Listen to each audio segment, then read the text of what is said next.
Salut à tous et nous nous retrouvons aujourd'hui à nouveau pour une petite vidéo concernant mes idées mercato pour l'Olympique de Marseille version 35 courte.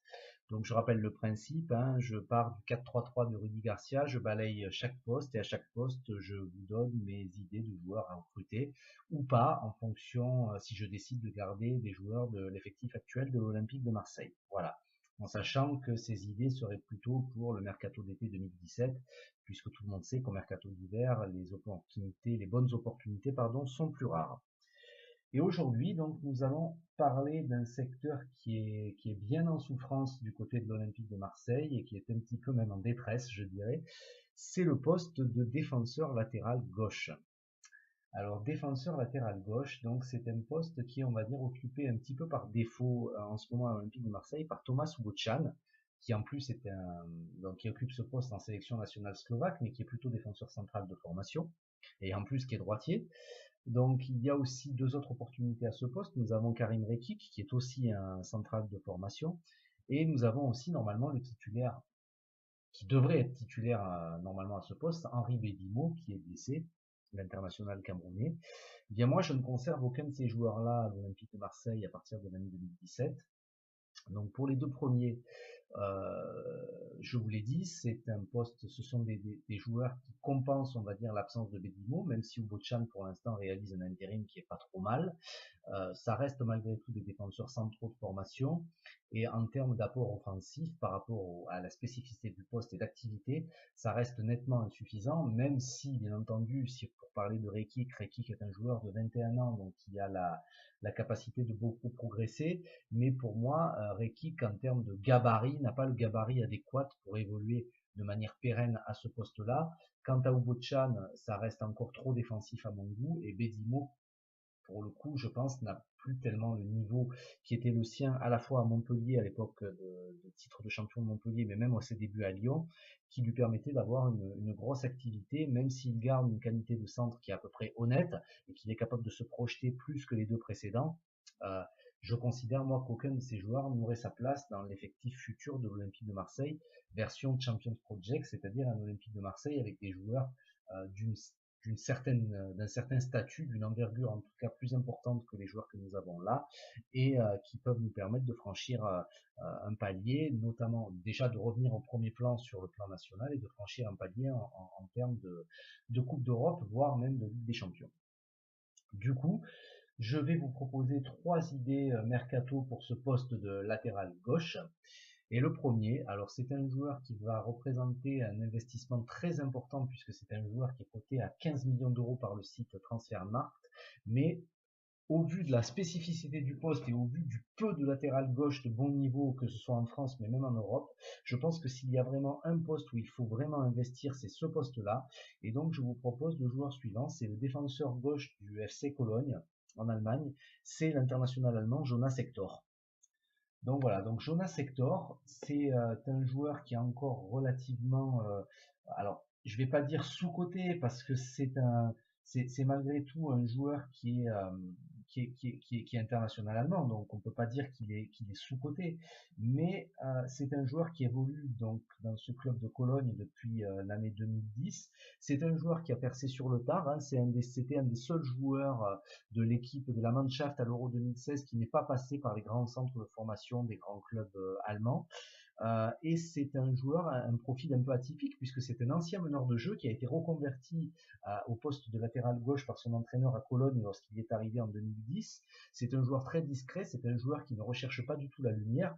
Donc c'est vrai que c'est pas forcément un joueur qui colle véritablement à l'environnement de l'Olympique de Marseille, mais après, vous savez, nous avons eu aussi à l'époque du Grand Olympique de Marseille des Karl-Heinz Foster, des Rudi Völler, qui n'étaient pas forcément des joueurs très, on va dire, euh, qui recherchaient énormément la lumière, qui étaient des joueurs plutôt discrets, mais qui étaient des joueurs qui ont réussi à l'Olympique de Marseille et qui ont parfaitement réussi dans l'environnement marseillais. Donc il n'y a aucune raison que Jonas Hector, qui commence quand même à prendre de la bouteille, parce qu'il est, je veux dire, international allemand depuis maintenant plus d'un an et demi. Euh, il est même titulaire dans la Mannschaft au poste de latéral gauche. Hein, c'est Joachim Löw l'a installé après la retraite internationale de Philippe Lahm. C'est un joueur qui a une très bonne qualité de pied, hein, vu que je vous l'ai dit, c'est un ancien meneur de jeu, c'est un ancien milieu offensif reconverti, donc c'est un joueur qui a une très très très bonne qualité de centre. Après, c'est un joueur qui a un profil, euh, on va dire, c'est pas un profil d'arrière latéral au sens où on l'entend, c'est-à-dire que c'est quand même un gabarit plutôt imposant. Il en impose physiquement, hein, c'est un joueur qui fait plus d'1m80, 1m85, donc c'est quand même quelque chose qui est assez rare dans le milieu des arrières latéraux, mais il se sert aussi de sa puissance pour développer une activité qui est quand même très très nettement au-dessus de ce que peut proposer un arrière latéral classique. Il est rarement blessé. Donc il a vraiment un gabarit physique qui lui permet d'être vraiment régulier et surtout d'être fiable. C'est un joueur fiable, voilà. Jonas Hector, si on devait le définir, ça serait la fiabilité même. Et c'est un joueur qui a une très très grosse qualité de pied et une très très grosse qualité de centre. C'est vraiment un joueur qui est rarement battu par un adversaire direct, qui est très très fort aussi dans le duel. Et si vraiment il y a un investissement majeur à faire sur un joueur, c'est un joueur qui évolue à Cologne, c'est un joueur qui est observé depuis longtemps notamment par le Bayern de Munich. Mais pour l'instant, le Bayern, bon, c'est vrai que le Bayern est bien pourvu à ce poste-là, notamment avec David Alaba. Donc pour l'instant, ce joueur continue à évoluer à Cologne. Donc c'est un joueur qui reste abordable en termes de salaire. Après, c'est vrai que ça peut coûter cher en termes de transfert, mais c'est un joueur qui peut véritablement apporter une énorme plus-value au poste de latéral gauche. Et c'est vraiment un joueur qui peut solidifier durablement. Je vous le répète, il n'a que 26 ans, ce poste de latéral gauche. Donc c'est vrai que son prix pour un latéral est très très élevé. Hein, ça se négociera pas à moins de 15 millions d'euros, ça c'est sûr. Mais c'est un joueur qui peut représenter un investissement sur un plan purement sportif extrêmement intéressant, parce que bon, encore une fois, il faut rappeler que Cologne n'est pas non plus un club qui joue régulièrement les Coupes d'Europe. Donc c'est vrai que le challenge marseillais tel qu'il est en train de redevenir, enfin le projet marseillais tel qu'il est en train de se construire peut vraiment intéresser ce profil de joueur qui est encore une fois un joueur qui n'est pas encore tout à fait dans la lumière, un joueur de devoir, un joueur discret et un joueur qui peut véritablement se fondre dans un collectif et surtout se fondre dans un schéma tel que celui qui est prôné par Rudy Garcia, parce que c'est un joueur qui est très sûr techniquement, qui a une très très grosse qualité de centre, qui n'hésitera pas à apporter un surnombre, même si c'est pas forcément dans sa nature à la base. Il est beaucoup utilisé d'ailleurs à Cologne dans un poste de milieu gauche justement pour le pousser à monter et à prendre le couloir gauche. Donc il développe aussi sa compétence en termes d'arrière latéral, il a une très grosse activité et je pense véritablement que ça peut être un très très bon investissement pour l'Olympique de Marseille et pour moi je le mets vraiment en plan A parce que je considère que le poste de latéral gauche est un poste en souffrance à l'Olympique de Marseille, notamment depuis le départ de Benjamin Mendy et, euh, et même à l'époque de Benjamin Mendy, c'était pas le Benjamin Mendy qui rayonne aujourd'hui à Monaco, donc c'est vraiment un poste qui est très délicat à l'Olympique de Marseille et je pense qu'un joueur comme Hector peut véritablement redonner un nouvel élan à ce poste de latéral gauche et pour pas mal de temps. Donc évidemment, je vais vous proposer aussi un plan B et ce plan B, c'est un joueur qui est aussi, c'est un vrai coup de cœur pour moi. C'est un joueur qui est un joueur espagnol, un joueur qui est international espoir espagnol, qui a 22 ans, et qui est né et qui a été formé au Celta Vigo. C'est Jonathan Castro Otto, plus connu sous le nom de Johnny. Donc joueur extrêmement racé, extrêmement véloce et très très très très fort techniquement. Joueur qui en plus, et ça c'est très très rare au poste de latéral, possède les deux pieds et est en capacité d'évoluer à tous les postes de la défense, aussi bien en défense centrale que côté gauche, son côté naturel, mais également côté droit. Et donc cette polyvalence est très appréciable. C'est un joueur qui n'est pas encore très coté sur le plan du marché des transferts. Il n'est évalué qu'à 6 millions d'euros par le site Transfermarkt.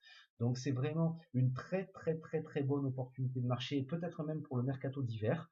Et c'est vrai que c'est un joueur qui a encore une grosse marge de progression, mais techniquement c'est un joueur qui est très très sûr techniquement, qui est vraiment aux portes de la sélection espagnole.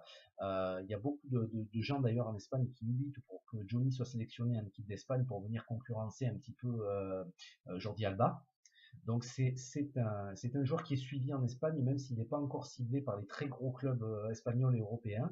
Mais au vu des performances du Celta Vigo cette saison, ça ne devrait pas tarder. Et j'invite vraiment les dirigeants marseillais à se positionner sur ce joueur qui peut représenter un investissement très très très très très intéressant et pas excessif surtout pour l'Olympique de Marseille, avec des perspectives de plus-value extrêmement importantes. Euh, Si, le cas échéant, voilà, même si on raisonne d'abord en termes sportifs, mais ne serait-ce qu'en termes sportifs, c'est un joueur très très très intéressant pour l'Olympique de Marseille. Et en plan C, eh bien, je vais vous proposer un joueur de Ligue 1, un joueur qui s'est un petit peu perdu, donc un ancien joueur, un joueur formé à Monaco, c'est Levin Kurzawa. Donc Levin Kurzawa, c'est un joueur qui a aussi une stature d'international, puisqu'il a été international français. Le problème, c'est que là, au PSG, il est vraiment barré par la concurrence de Maxwell en ce moment. Maxwell qu'on pensait sur le déclin et qui en fait montre qu'il a encore le niveau pour être titulaire dans cette équipe du Paris Saint-Germain. Et c'est vrai que du coup, Levin Kurzawa est un petit peu barré dans cette équipe, à l'instar d'ailleurs ce qu'avait été Lucas Digne, qui malgré tout a réussi à relancer sa carrière à la Roma et maintenant on voit ce qu'il peut donner à Barcelone, même s'il y a toujours Jordi Alba, mais bon, Lucas Digne est quand même un titulaire en équipe de France aussi. Et c'est vrai que Levin Kurzawa, je pense, pourrait peut-être être intéressé par le challenge marseillais, surtout dans le cas où Unai Emery ne lui témoigne pas énormément de confiance. Il n'a pas énormément de temps de jeu, même avant sa blessure, il n'avait pas énormément de temps de jeu.